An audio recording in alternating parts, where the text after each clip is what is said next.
I'm Perry Bacon. I'm the host of New Republics Right Now.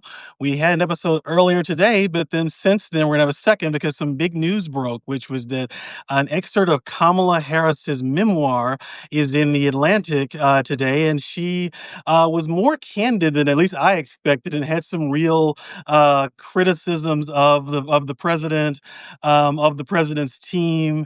And the book's coming out in a couple weeks, but I think it's going to make some news in part because she had been so reluctant to criticize the president, and she's not been out there that much since she left office. I think the big and so I want to talk about that. I'm joined by my friend, my colleague here at the New Republic, Meredith Shiner. Meredith, great to see you. Perry, it's so great to see you. Thank you for having me. So let me start with what I think are the headlines. I think is that one is that she uses the term reckless when describing Biden's decision to run for reelection. So that's kind of a big step she said here. Um, in retrospect, I think it was reckless. The stakes were simply too high. This wasn't a choice that should have been left to an individual's ego and individual's ambition. It should have been more than a personal decision. And then throughout the excerpt, the other thing that was striking is she goes in great detail, essentially to suggest that the president's team, the people around him, did not want her to succeed. Sort of whenever she did something great, they would diminish it. They didn't give her a lot of help on issues like immigration to stand on her 2 feet. So she makes it seem like 2021 to 2023 is Biden's team kind of diminishing and ignoring her, and then she's forced to run at the last minute because of a reckless decision. So I want to talk about that. Meredith, what struck you from the excerpt? I think that there are a lot of pieces that were really striking. And I think generally it was striking that she was willing to say them in this memoir. Throughout her career, the vice president has been very careful, very calculating, very polished in a way that I think has sometimes been to her detriment. Like every time she's really been free to talk the way she wants to talk about herself, about politics, about her views, she was always more compelling to me, but I feel like that piece of her was always obscured or she was afraid to really foreground it. And in this memoir, I think, at least in the excerpt that we're really seeing her grapple with the idea that she was so very and painfully aware of the disadvantage that she felt being a Black woman in her position, that with that sort of barrier breaking came the challenges that I'm sure many Black women in this country have faced. And I don't think that it's coincidental that she opened that excerpt with her appearance at a Divine Nine event and being in community with Black women, and then articulating the way that she felt about the president's staff and her treatment and her position in this White House. So I think that that is one piece. And I feel like for many people, the line that's really going to stand out is the line that she really has at the end of this excerpt, which is, to them, it seemed like if she's shining, he's dimmed. And I thought that that was a very blunt and honest way to put it. But I also think that as we look back at what the Biden administration was, and Perry, you and I were talking about this a little bit before we went live, while she describes the way that she processed and felt that information and lived that as vice president, I also think that that was largely their approach to almost everyone who is in this administration. You and I both spent a lot of time covering Washington on a day-to-day basis. And in prior administrations, whether it was W. Bush or Obama, whoever was in a cabinet secretary role, whoever was in a high-level role, there were always surrogates talking about legislation, talking about what the administration was doing, talking about foreign policy.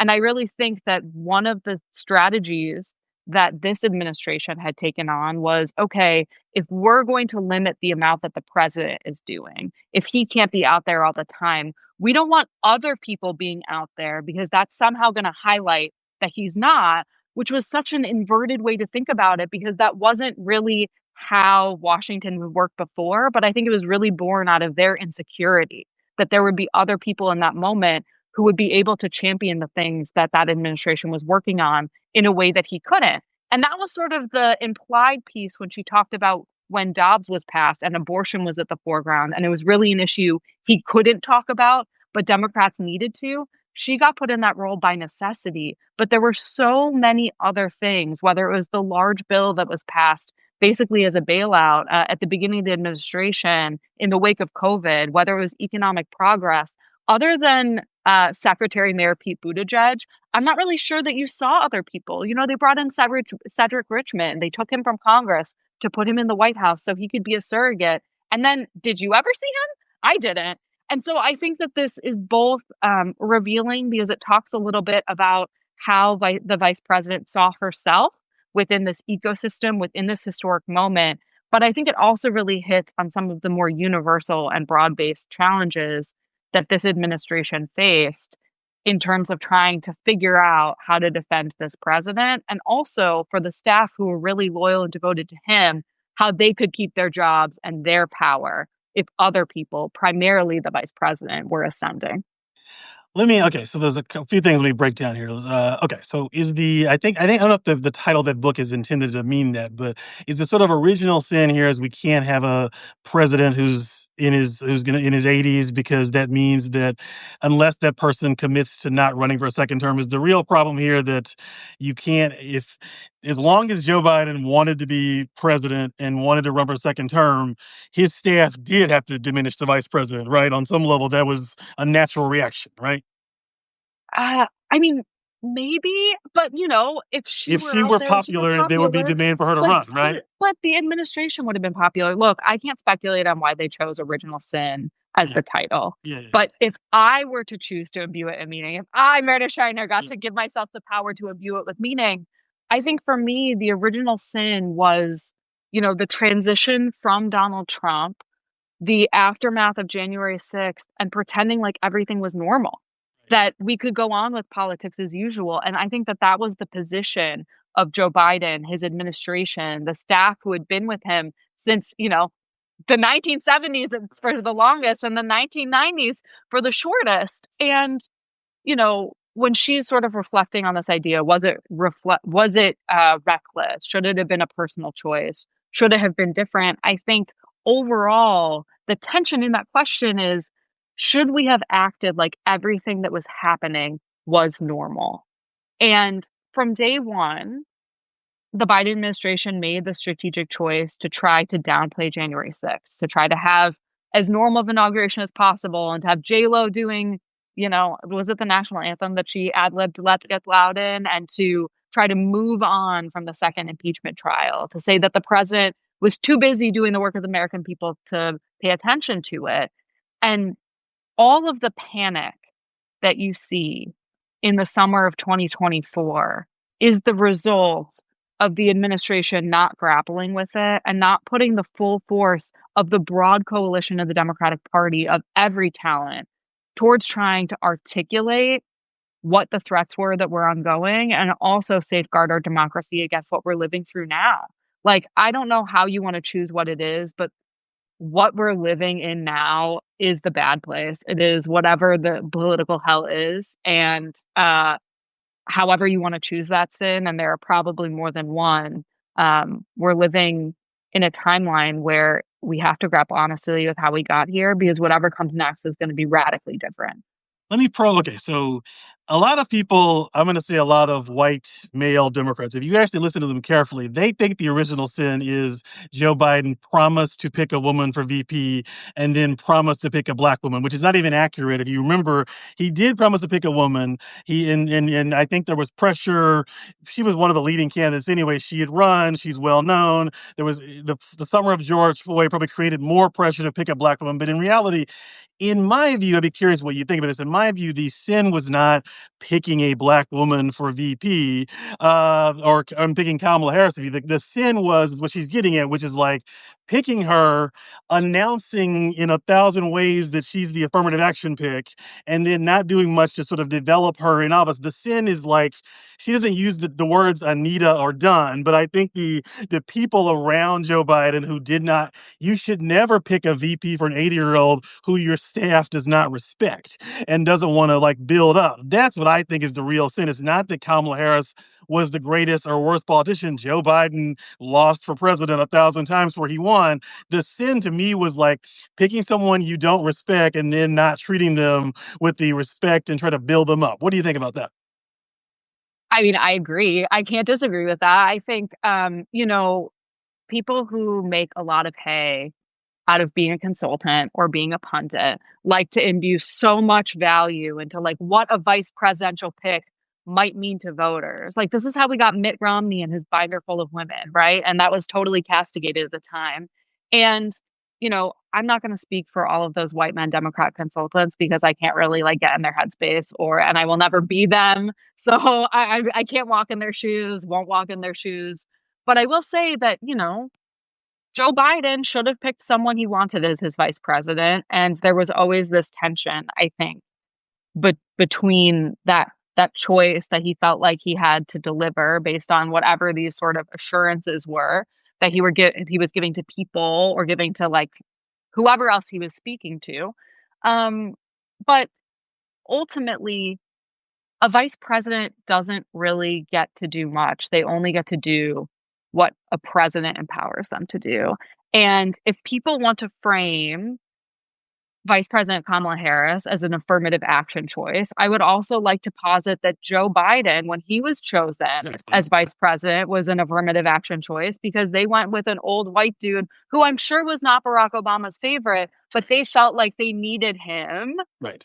in order for Barack Obama to win. And let me tell you, I'm pretty sure Barack Obama would have won with or without Joe Biden. So Joe Biden sort of being the beneficiary of some of these weird demographic games, political games that these people are playing. Like you can't then just turn around and be like, and blame this all on her. I mean, I thought that was another really interesting piece of her writing, just this idea that she felt like she was being loyal. And I think that she was, and Yes. that she was constantly trying to have to prove herself. And they never saw the value in what she could deliver. And And there's a that was line a in there real too about shame. why did she feel like she had to prove how loyal she was. If you remember, like Kamala Harris directly discussed she did not call Joe Biden a racist. What she did say was Joe Biden opposed busing, which is a word for school integration. In a debate, she criticized his school integration record. According to every source I've seen, Jill Biden went particularly crazy and it was hard for Harris to get the VP slot because she had to sort of keep apologizing for making a correct critique of Joe Biden on a racial issue. And so that it goes to the point of like, it was like she mentions this in the excerpt is like part of the reason why she has to keep proving her loyalty is she has offended the Bidens who apparently are the greatest, who apparently are Martin Luther King reincarnated. Okay, well, I'm not going to touch that last piece, but I will say, Yes. they were obviously in the power of selection, and I would say that, if we're talking about this in an intersectional framing, I don't think any white man who made a jab in a debate would have been punished the way that she feels like she was being punished.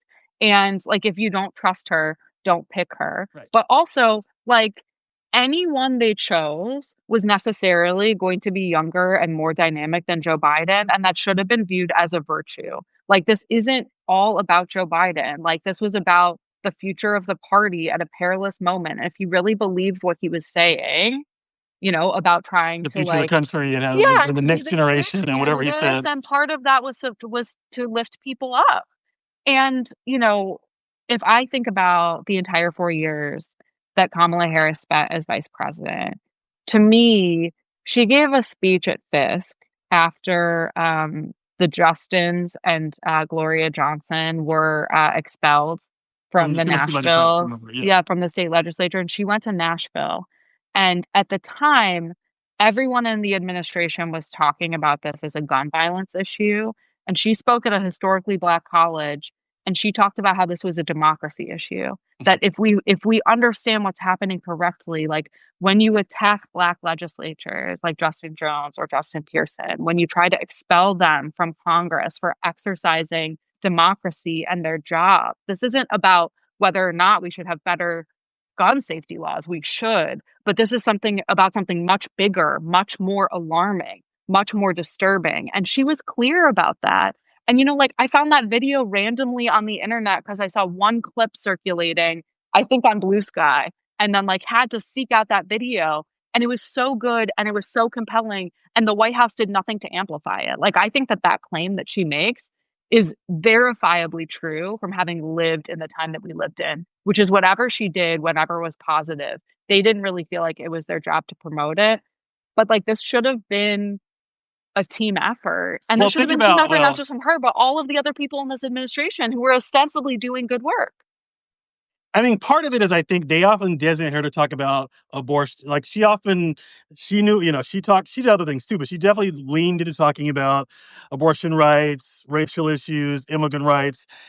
If you remember 21 and 2022, this was the administration of we are not woke, we are not woke, fund the police, fund the police. I mean, part of it is like, I mean, I feel comfortable saying this. I've never seen they were sort of almost embarrassed to be part of the black, we're the black party, we're the party that gets all the black votes, but we are desperate to show white America that we are not too black, we are not too woke, we love real America. I think that was part of it, is like, you can't be proud of Kamala Harris as your VP if you are constantly going out of your way to prove we are not too black. And I would argue that was a lot of the Joe Biden administration.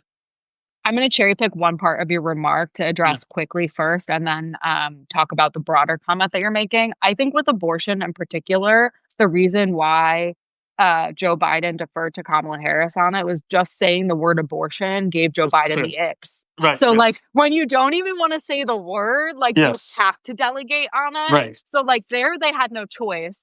But I will say, like, on these other issues, you know, I truly believe that the view that is created in Washington from the people who are in power, the gatekeepers to the certain like Capitol Hill rags or even the New York Times and the Washington Post at this point, they underestimated like the broad coalition of people all over this country of different races, of different genders who in 2020 Right. were forced to reckon and understand systemic challenges and accepted that premise. Like that's why extremists went after this so hard. That's why they tried to sort of tab this as woke or Yes. whatever, because the average person saw what was happening, not in political speak, not in punditry, but in their lives, in videos, in marches on the streets. And they saw what this meant. And they saw, particularly in the moment of a pandemic, where like our class structure was so revealed to folks that like the humans were being sorted in essential and non-essential, and you can stay at home, you can't stay at home, all of those things. People were seeing that so clearly, and there was a level of understanding that was not driven by like high price consultant talking points, but was driven by actual humanity and mass mobilization and broad coalitions. And the people on the right wing of the spectrum were afraid of that because it was like political doom for them, Yes. right? And I think that people who On the had center made left, we're afraid of it too, careers, right? yeah, so that was the end of my thought, is that the people on the center left were also afraid of that because that was also their bread and butter, was to be the like it's economy stupid Bill Clinton version of the Democratic Party, which maybe in 1992 made sense, but in 2024 is no longer viable in terms of representation of like where the vast majority of one Democratic voters are, but like where the actual country is. Like the information, the conversation that we're getting from Washington and that people are marinating in, and Perry, you and I don't actually live in DC anymore, Yes. so we have some benefit of distance. It's just so detached from what people want. I think the average person wants a good paying job. They want to be able to afford their rent or mortgage. They want to send their kid to a good school, and they want their kid to come home at night because they don't get shot in their school. That's it. That's what people want. That's how they want to experience Mhm. freedom. And like, I think that the big miss for Democrats was like them. And yeah, I think we're going to talk about this again on Friday. I hope the Right. Sure. Substackers really Yeah. enjoy my presence.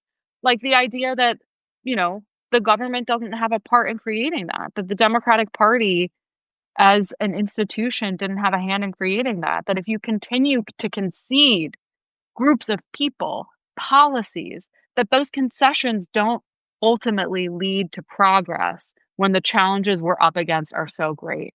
And those few years, those few precious years that the Biden folks had in power, they did not protect our government.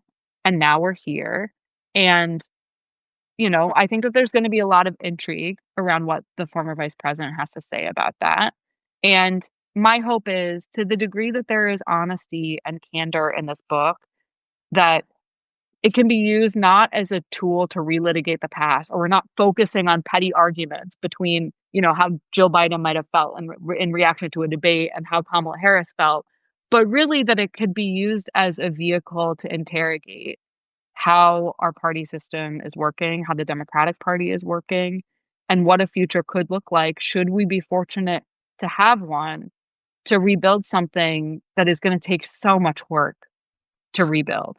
But I Okay. worry that, like, the Politico headlines will all just be like, they'll cherry pick, like, the pettiest BS parts of Well, this, even I've and that's done all that, we're gonna but talk yes. about. Oh, Okay. Let me come back. All right, it's just our first let's take. talk about her. Let me come back to okay. So I'm reading this piece. Many people want to spin up a narrative of some big conspiracy at the White House to hide Joe Biden's infirmity. Here is the truth as I lived it. Joe Biden was a smart guy with long experience, able to discharge the duties of president. So she goes on to essentially say he was old, but it wasn't as if she was surprised by the debate and so on. Like, is that credible to you? I know Jake Sullivan, other people have said this too. Is like, a lot of my friends when they talk to me, even people who are liberal, are sort of like, this guy was so bad at the debate, his staff must have been knowing it and hid it. Or Kamala Harris, like, where do you stand on that? I tend to believe people that maybe we caught him on his worst night, but do you think there was a cover up of his health? I mean, I don't wanna use the word cover up, Okay, and, before I sort of take your question head on, I actually think that a relevant credential I have for this conversation is that I spent almost a decade covering Congress and congressional leadership with a focus in the United States Senate, and one of the deeply odd things about covering the Senate is watching old people get very old. yes. And one of the things that you learn, and I don't know if this will ever be useful in my life. Most of the things that I did covering Congress was not useful in my life. Like learning how to use Legistorm, not useful every day. But I will say one of the things that I saw when you were dealing with older lawmakers, octogenarians, is that every body and every mind ages differently. Okay. And so there were senators who you saw and you knew that they weren't there and it looked horrible. It was like their staff were like home health aides trying Sure. to remind them where they should go, and that was really difficult. And then there were some senators whose minds were there, but their bodies failed. Like Mm. one of the good examples of this, like I think Dan Inouye lived to maybe 90 and he died in office. And he was writing full letters on his deathbed, articulating instructions of who he thought should assume gavels in subcommittees. Oh, Like wow. he was a person whose like brain was there for a really long time, Yeah. but whose body, through all of the traumas of his life, were eroding. I don't think that we should have octogenarians or 90-year-olds in any of these roles. I think they're too old to serve in those capacities because I do think when you were older, you do have good days and bad days. Do I think that there was this vast cover up and that he was, being escorted from room to room in the Right. White House? I don't know. I don't think so. I I don't have based no on what way I of know. Yeah. knowing. But what I do know is that there were a lot of people who benefited both in their stature and financially from him being president. Okay. And so, the decision for him to run for reelection, Vice President Harris describes it as a Jill and Joe decision. But you mentioned Anita Dunn or Ron Klain or any of these other people who reached the pinnacle Right. of their DC stature. Right. For those people, it's really hard to let go. And so I Because they would, might not have the same jobs if Kamala Harris is president. Basically, like they yeah. will. So She like will. Yes. I'm not a physician. I was never in the room with Joe Biden. The last time I was, like, near him was probably in, like, a congressional negotiation in 2015, like, somewhere in the Capitol. Like, the closest I've ever probably gotten to Joe Biden is, like, 15 feet, okay? Mhm. I don't know what it was like behind those closed doors, but what I can tell you is whether it is a Senate office or a House office or the White House, the politician is the head of the machine. It is the brand, it is the ticket. And the way that people in Washington are sort of trained to believe is that like you ride that train as long as it takes you because the more stops you go, Right. the more that might be waiting for you at that last station. Yeah. And so, do I think that there was a massive cover up? Probably not. But do I think that the corrosive approach of Washington, that like your interest could be above the interest of the country for some of those people in the highest levels of power? Absolutely, I think that that was possible. The people who had influence over him were the people who were probably in the worst position to tell him to step away. So now moving forward, she talks a little bit about the staff turnover, and I do think she had a high staff turnover in the first year, and so she argues basically the story of my first year became I had high turnover and the staff did not, and the Biden staff did not defend me. And I've heard two accounts of that. One is that she did have high turnover. She can be challenging to work for, even more, even by the standards of Washington. She's eager to blame Stab when things don't go wrong. And then I've heard the other account, which is closer to hers, which is like, this is an unusual job. You're the VP. You're being watched very carefully because people assume you're going to run. You're black. You're a woman. How do you assess kind of that story? The sort All of of the the above. staff. Okay. All of the above.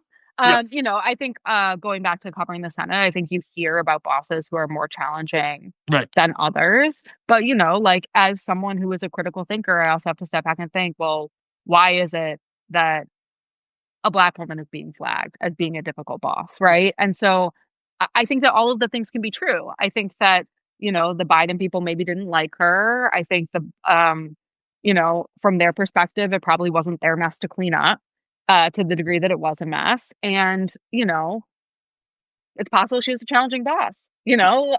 These things I can all think be that, true. That's fair. Yeah. yeah, structurally, for example, I know that a lot of offices can be really challenging when relatives play a strong role in being advisors or counselors.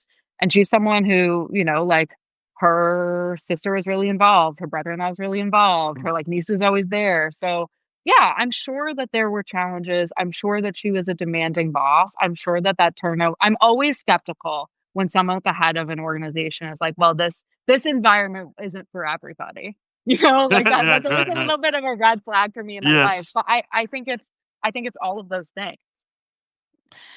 So there's an interesting line in there where this is about a policy issue where she says, then he started taking on water for his perceived blank check to Benjamin Netanyahu in Gaza. This is the one place where I would give her the most criticism is like Kamala Harris ran for president and has been out of running president for now a year. Almost a year. Can she not admit ever that there was a blank check? This was a bad policy. We have supported, if not a genocide, mass ethnic cleansing and a terrible policy. I mean, is that I don't want to I've been critical of Biden, but I don't want to absolve Kamala Harris, who particularly on, she can go in front of a microphone right now in this hour and say, we should have a different policy in Israel and toward Israel, and the Biden administration made a mistake. She can do that tonight, this hour, and I wish she would. Not only that, it's not like even that she could have done it now, but like let's go back to last summer at the convention. Right. The only ask from the uncommitted movement, which by the way was uncommitted in the primary, wasn't we're not going to support the Right. Democrat in the end, which I feel like is something that gets intentionally distorted Yes. by people who have opposed that like form of protest and organization. Their only ask was that there was a Palestinian woman state legislator from Georgia, and they wanted her to have a speaking slot anywhere. Kamala Harris and her team could have let this woman speak at like 2 o'clock in the afternoon on a Thursday when no one is watching C-SPAN, and they weren't even willing To do that. to make that compromise. And so, yes, I do think Joe Biden was taking on water because of Gaza, but I also think it's true that she did nothing to create separation. And if you want to say, like, oh, I was being loyal or whatever, like, sorry, it was your campaign. You were at the top of the ticket. And it was your responsibility to actually outline what you believed here, because I do think that the moral and ethical position also aligned with the good politics. And I want to finish there, which is to talk about, I agree, she only had 107 days. Joe Biden dealt her a bad hand. That said, I'm struggling to remember a black I don't love the idea that a black politician running for president can never, ever speak about racial challenges.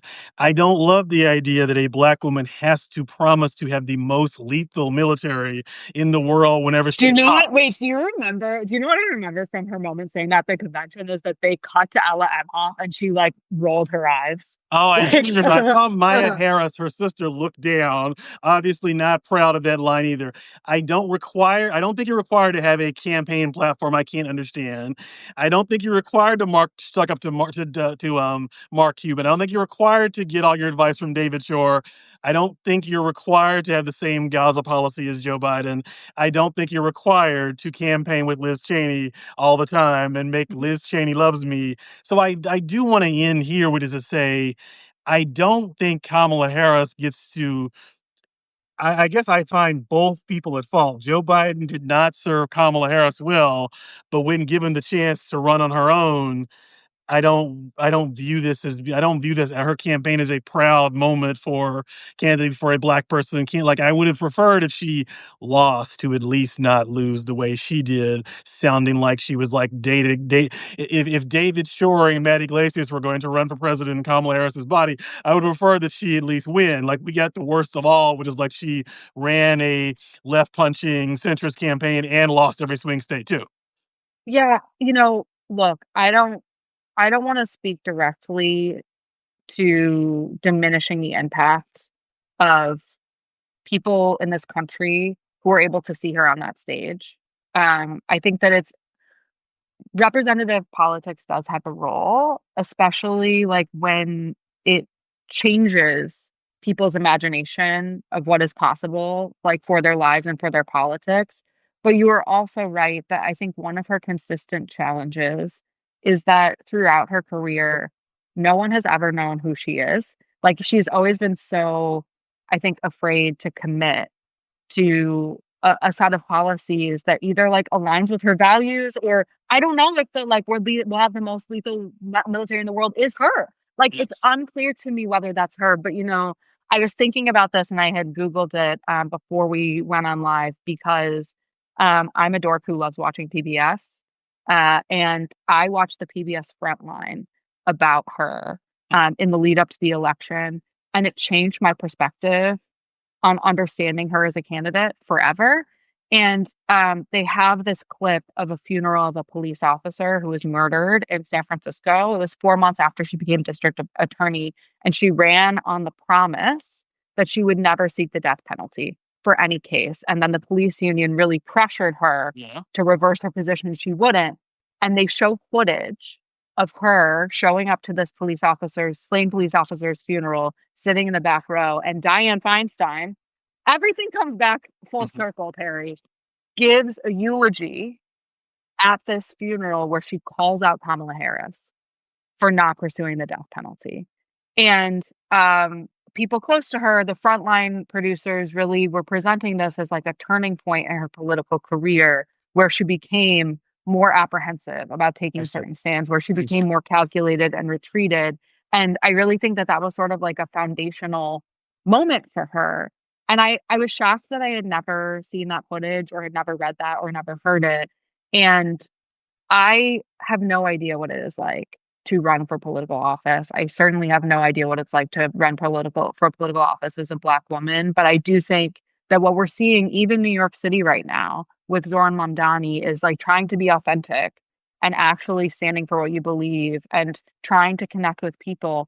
All of those things are gaining traction and they're so antithetical to what the Democratic Party has been doing in Washington for a very long time. And so when we look at what this memoir might do, it could be a helpful piece of diagnosis for this campaign. But I wonder what the value is of that when I don't even know if we're going to have a next election. And if we do, like the people who are going to be vying for it, the way that they need to be talking, the way that we need to meet this moment, I don't think that the paradigm that once works will work. And I think that that speaks to exactly what you were saying, which is that like you don't find inspiration or it feels anachronistic for someone to continue to try to be so sort of like poll tested to who they are. And I think that also just comes from a long time in politics.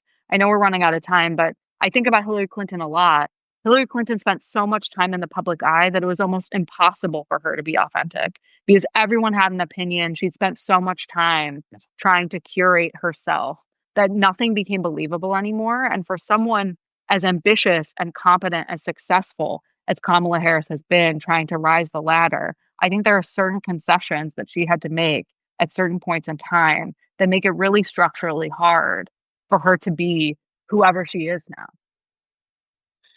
As you were talking, I was wondering, is you can be a successful politician or you can have convictions and those things are separate spheres? Is that, I was going to say successful black politician or a person with core convictions, but not both.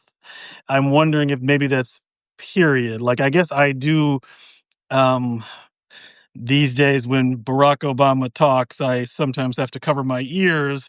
And so I do worry that maybe what I were really seeing is like, do we live in a country where being a successful black politician requires you to train yourself to say things you don't believe or to start believing things you didn't believe when you started? Maybe, but I think that if that is true, and again, I can't speak to, like, however people actually think, like, I get Yeah. the freedom to, like, basically say what I feel or think at Right. all times. Yeah.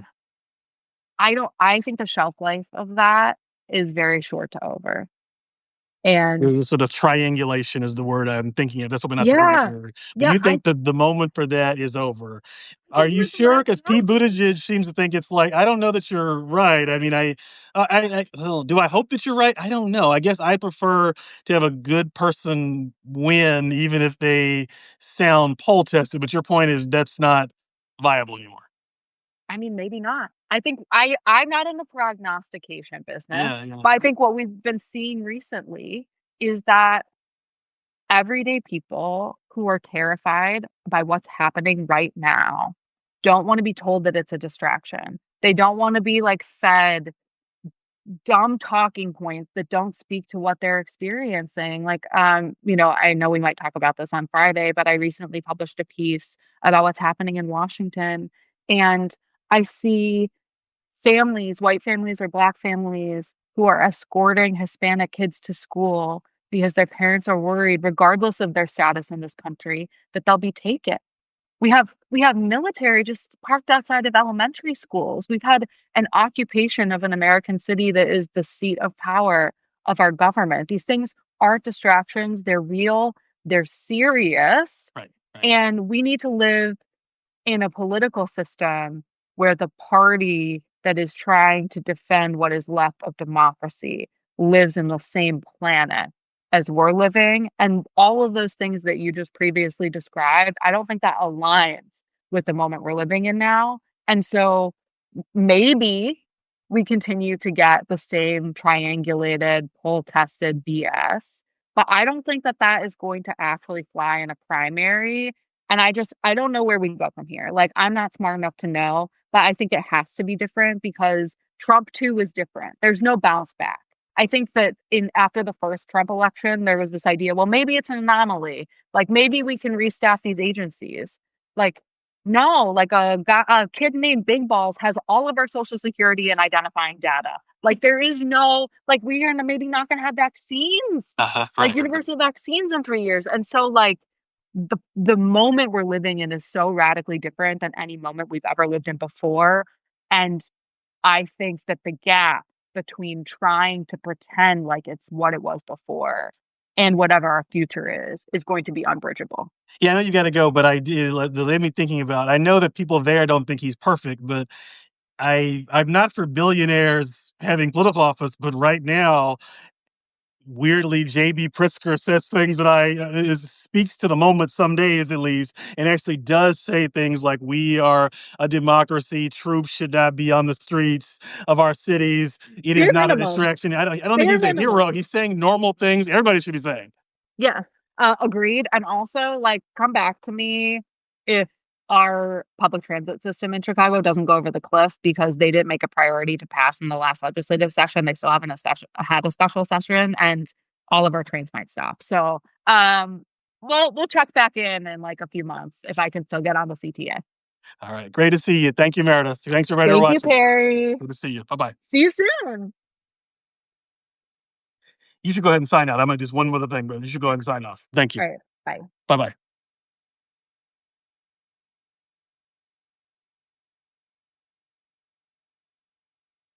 Thanks, everybody, for joining me. I appreciate it. Bye bye.